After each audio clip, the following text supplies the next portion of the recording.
up so that you can kick us off and I have things ready to go.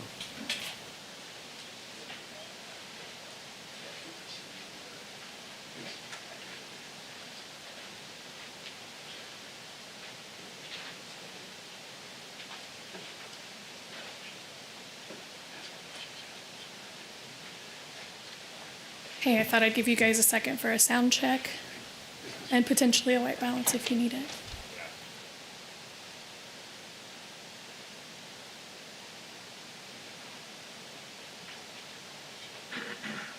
Okay, it's 2 o'clock. We will go ahead and get started. My name is Nicole Gibbs. I'm the Director of Strategic Communications for Sedgwick County.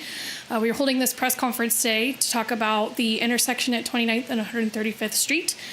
First off, Sheriff Jeff Easter will join us and talk about statistics and different things he wants to say, and then Commissioner Wise will come up and comment as well. After they've had their moments, we will offer the opportunity for the media to ask questions, and we will kick it off now. Sheriff Easter? Good afternoon. As many of you are aware, we had a tragic accident August 14th at the intersection of 29th and 135th. That particular accident involved a driver that ran the stop sign going westbound on 29th, striking a vehicle that was going, I believe, southbound on 135th. We've been asked to take a look at that particular intersection to see how many accidents and the cause of accidents that have occurred at that particular intersection. We did a 5-year look back of the intersection at 29th and 29th and 135th. We've had 16 accidents since 2021, 2 of those being fatality accidents, 14 of those being injury accidents, and then of those 16, 14 of those were failed to yields, which what that means is someone either has ran the stop sign, either drove up to the stop sign and just didn't look and went through the intersection, or just rolled through the stop sign. And so 2 of the other accidents was unsafe passing, and the last one was an unsafe U-turn. And so with all that said, I mean, there is 2 lives being lost is too many. There's no doubt about that. And what I would impress upon the public is I grew up in that area. And so those used to be dirt roads. Because Wichita has grown to the west, there's a lot more traffic now that takes place, especially with the Y that's to the south of that intersection. The stop signs are there for a reason. That means stop. Also in driver's ed, they still teach you got to look both ways and then recheck again before you go through the intersection. If you recall, we had those same issues going on at 21st and 167th where we had a lot more fatalities. And us, along with the public and some of the commissioners, wanted a change at that particular intersection, and that change has now occurred. We're still seeing accidents at that location, but we're not seeing the horrendous accidents taking place because of the change. And so I know Commissioner Wise is going to talk about some of the things that we're going to try to do out there to address this particular intersection. I also want the public to understand that we have a lot of high accident locations in the county. All of them are set up like this, where there's stop signs going east and west and or north and south on MacArthur. And MacArthur is an area that we have a lot of accidents. K42 is the same way, and that's a 4-lane highway. So we're looking at all of those intersections at this point on what other things that we can do. Do we do enforcement type activities in those intersections? Yes, we do, mainly for speed and those type of things. It's very hard for a deputy to set at a particular intersection for a long period of time for just run stop signs. And we don't have enough deputies to do that. So we have to look at other ways to educate the public and then also be able to do some enforcement type activities. So with that, I'll turn it over to Commissioner Wise.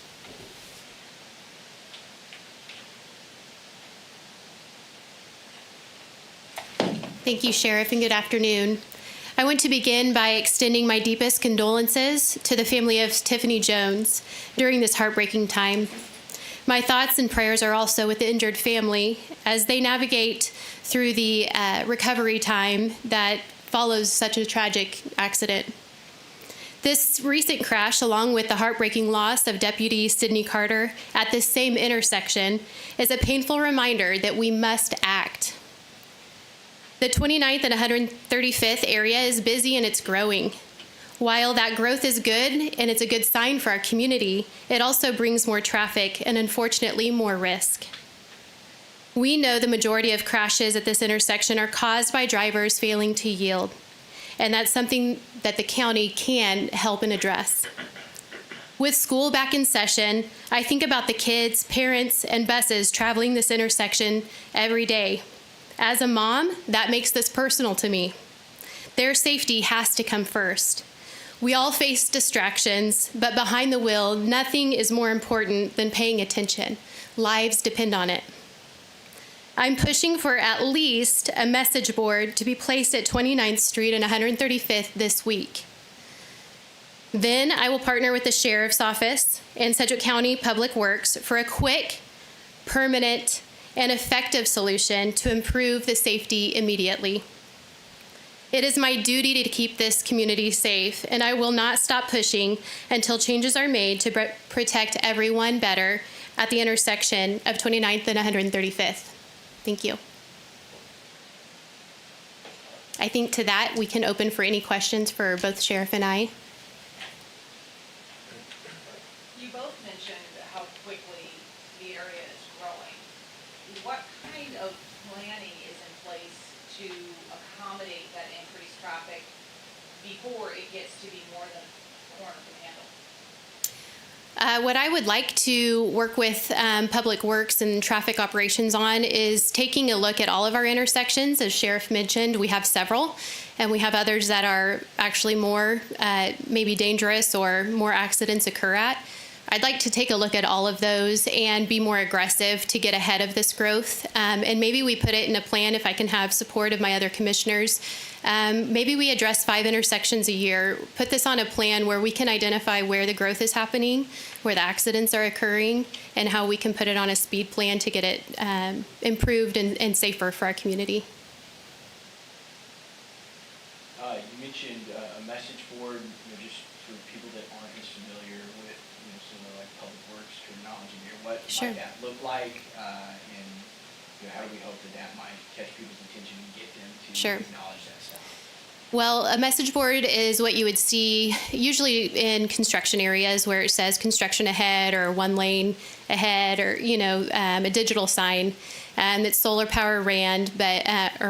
But what we need to look at here is where we can place it. We need to look at ditches and what's possible out there. Our hope for this is it's something that we can do really quickly. It's temporary. And my thought behind that is we have school that just started for Mays this week. So if we can even do that for these 2 weeks to just alert people that we have through traffic going north and south, and we have stop traffic going east and west, that perhaps we can help make that intersection just a little bit safer as we have this influx of traffic with school starting. I know you mentioned a permanent idea to help ease some of this.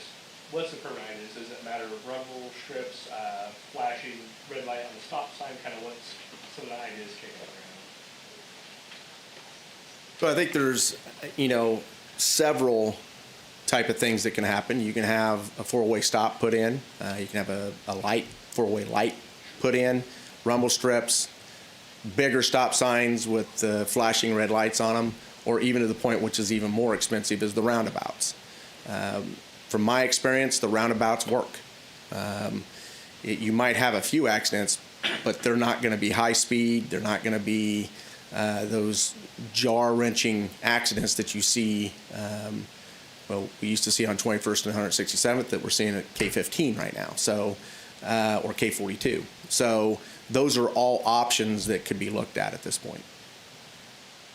And so I guess kind of tell us, what would the process for getting that started look like? I know, like you said, you have to look at the ditches, there's your surveying that has to get done. What does that look like, and how long do you think that period of looking around might be? My goal here is not to do another study or another analysis that takes a long time. So I'm looking for quick, effective changes. So that could be increasing the size of the stop sign. That's very easy, very quick to get that done.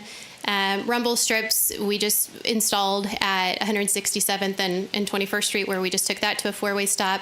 They seem to be effective. Some of these maybe aren't the long-term, but they're the immediate improvements that can be made, and they can be made pretty quickly. So that's what we're going to be looking at together. Again, not trying to put this out for another study and study it to death, but we need to act fast. And then for those longer terms where I mentioned maybe making a list and having a more aggressive approach for the bigger picture, then we can put some more data, work with the sheriff's office behind making that list and how to set it as a priority. One thing I'd like to add to that, and I talked about it a little bit a minute ago, the onus is on the driver. Plain and simple. We can put in all these fixes, but if you're on your phone, if you're inattentive driving, if you're not stopping at stop signs, accidents are going to happen. Slow down. No place do you need to be is that important. And so it's time for folks to understand that people are dying from traffic accidents. We have had a lot of traffic fatalities in this city and this county this year. And a lot of it has to do with simple things like this, or driving way too fast or on your phone. We're seeing inattentive driving all over the place, and it's people on their phone constantly. Put it up and get there. That's the key to this. I do want to make one clarification on the stats I gave. 10 of those 16 accidents at that location have been property damage only. So 6 of those accidents were injury accidents.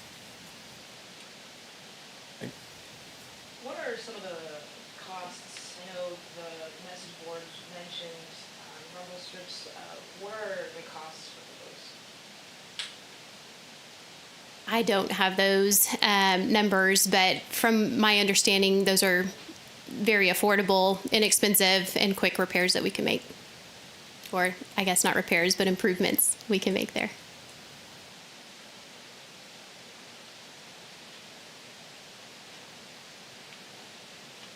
Pass it around. Let's call for questions. I guess you mentioned it earlier, Sheriff, if you kind of expand a little bit more on just the growth that we've seen out in that area of the county, and then some of the big road changes that we're seeing. I know, 20 years ago versus now, it's kind of a completely different show out there. Yeah, I mean, at least 20 years ago, all of that was dirt roads, and it was just farmhouses out there. And so since that point, you've had the population growth to the east, and a huge population growth in the Mays area to the north. And then you've also had new houses being built in the area of St. Mark's, which is to the west of there, and of course the Y and everything else that's going in on 21st. And so over the last 5 years, we've really seen a growth in population, a growth in traffic in that area. And so anytime you have that, are we going to see more accidents? Yes, we are. And so that's pretty much where we're at right now. And I think anything from a safety standpoint that the county can assist citizens is a good thing for the county to do, and we're part of the county, the sheriff's office is. And how hard is it to kind of keep in front of that, or try to keep in front? Some areas are just absolutely booming. I know some of the stuff that we're talking here takes a little bit of time to get in place or get approval for. Yeah, and with annexation, those type of things, I can tell you another area that's growing tremendously is Maple and 167th. And there's 2 other big housing additions going in out there. So Central and 167th, they've made some improvements there. And then also at 13th. And so, you try to look at those things and try to predict a little bit what that future growth is going to look like. But it also comes down to affordability. What can the county afford to do in those intersections? And I will always preface that as a driver, you need to pay attention. I mean, those intersections already have the proper markings to stop. So do we have to go further to educate people even more, or improve some of those markings so that some people pay more attention? Well, that's where we're at in a lot of these intersections. Sheriff, do you think there's going to be any more, as far as extra patrol, is there going to be any extra patrol moving forward?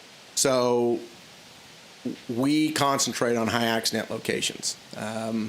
A lot of our high accident locations is not this intersection. It used to be 21st and 167th. Have we had patrol out there more so since Thursday over the weekend? Yes. Generally what patrol is looking for is those other things, speeding, inattentive driving, those type of things. Yeah, if we could set a patrol vehicle there for several hours a day, would it probably wake people up that, oh, there's a cop, so we better stop? But we can't do that. And so that's why we got to rely on people paying attention to where you're supposed to stop. When this expansion happen and these new developments pop up, how much say does the county have in that, as far as what they're required to do, whether they're required to help with improving roadways in that area to handle the additional folks that are going to be driving because of that development? The only thing I would say is that gets a little bit confusing sometimes. Whose jurisdiction actually is it? Is it Goddard's out by Goddard Eisenhower? Is it the county? Is it the city of Wichita? Because they go up to 167th now. So sometimes when folks are getting frustrated, it's not a county intersection. So.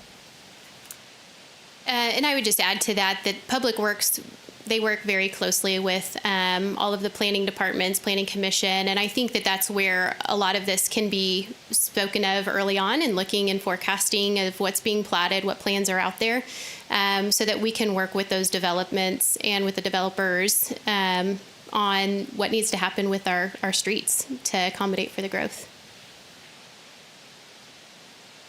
Thank you. That's all the time that we have for today. Appreciate it. Can I have one question? I'm just a part of the public. I live out there. I've lived out there for 45 years. I've seen that intersection one more times than a lot of people. I just wanted to say, is there a way to put up a temporary four-way stop until you all decide on what you're going to do with the roundabout or not?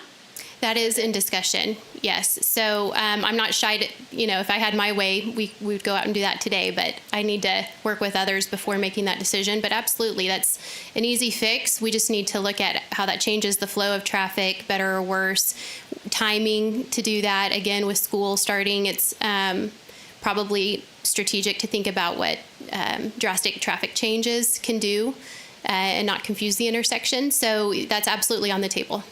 And we own the corner of that, so we're right there. Mm-hmm. So he's talking about a roundabout, and it's just like, how much land would you require, which is another question too, probably for a different day. We can follow up with you on that for sure. I think we, as we look at roundabouts, obviously the right-of-way is something that we have to consider. So we can follow up with you if you want to leave your information. I can get you hooked up with Public Works as well. That's fine. Yeah, thank you. Thanks, everyone. Thank you. Appreciate it.